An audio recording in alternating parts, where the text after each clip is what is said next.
My fellow citizens, tonight I speak not to alarm you, but to awaken you. The world we have built together, the communities we cherish, and the ideals we hold dear, they face a shadow. It does not come with the thunder of armies or the roar of revolution. No, this shadow is quiet, insidious, and patient. It moves behind the veil of normalcy, tightening its grip day by day. This is the shadow of the dark oligarchy, a convergence of wealth, power, and control that thrives on inequality, division, and the erosion of our most sacred principles. If left unchecked, it will hollow out the very foundations of freedom and justice. But it is not inevitable. If we can see it for what it is, we can act. And if we act, we can prevail. Let us begin with how this shadow operates, for understanding is the first step to resistance. It uses three tools: influence, violence, and manipulation. Influence is its cornerstone. Those who sit atop vast empires of wealth have learned to bend the rules of the game. They shape policies and economies to favor their interests, buying the loyalty of politicians, regulators, and even entire nations. They tell us this is the price of progress, but in truth, it is the price of our silence. Violence is its enforcer. It is not always visible. It lurks in militarized policing, in the suppression of protests, in the surveillance of dissent. It seeks to remind us that stepping out of line has consequences. It does not need to act often. The fear of its presence is enough. And then there is manipulation, the most cunning of all.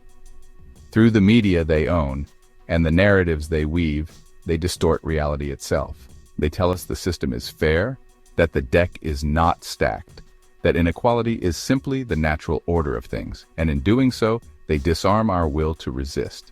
But I tell you, these tools, though formidable, are not unbreakable. Let us now examine the price we pay for their dominance. The shadow of the dark oligarchy leaves behind a trail of three wounds: wealth inequality, social fragmentation, and cultural erosion. Wealth inequality is not just an economic issue, it is a moral one. Today we see fortunes so vast they could eradicate poverty, yet they instead deepen it. While a privileged few soar to unimaginable heights, millions are left to scrape and struggle in the shadows of their towers. Social fragmentation is their shield. They pit neighbor against neighbor, worker against worker, citizen against citizen. Divided by race, religion, class, or creed, we become too distracted by our differences to see the chains we all wear. Cultural erosion is their silent conquest. They strip away our local traditions, silence diverse voices, and replace them with a homogenized culture that serves their interests. What is lost is not just art or heritage. It is our identity, our sense of belonging, our sense of self. These wounds do not heal on their own. They demand our action, our solidarity, our refusal to accept them as inevitable. How does the dark oligarchy sustain itself? Through institutionalization, exploitation, and legitimization. Institutionalization cements their authority. They write their interests into laws, treaties, and regulations, ensuring that the system works for them and against us. Exploitation is their lifeblood. They extract labor, resources, and hope from the many to enrich the few, and they do so without regard for the long-term consequences, be it poverty, environmental collapse, or the breaking of the human spirit. And perhaps most insidiously, there is legitimization. They cloak themselves in the language of democracy and meritocracy, telling us that their rule is natural, that their wealth is deserved, that their power is earned. This is a lie, and we must call it what it is. My friends, the time has come to step out of the shadow and into the light.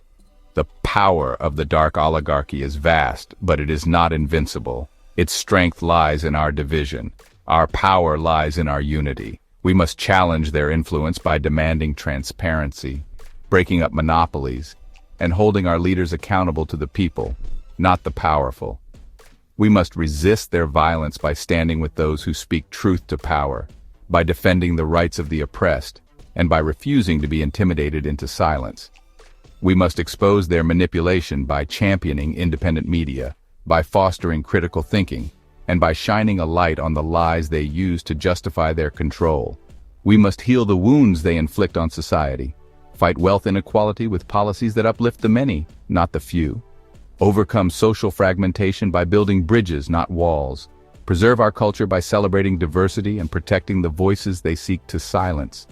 And finally, we must dismantle the foundations of their power. Reform institutions to serve the public good. End exploitative practices that prioritize profit over people. And reject the myths they spread to pacify us. As I stand here tonight, I do not ask you to fear the dark oligarchy. I ask you to face it, for history is not the story of shadows. It is the story of those who dare to resist them. Let us not forget, the power they wield is borrowed. It is borrowed from our labor, our resources, our silence, and what is borrowed can be reclaimed. The shadow is vast, but the dawn is brighter, and it begins with us. Together, we can write a new chapter, not of domination and despair, but of justice, equality, and hope. Thank you, and let us rise to the challenge ahead.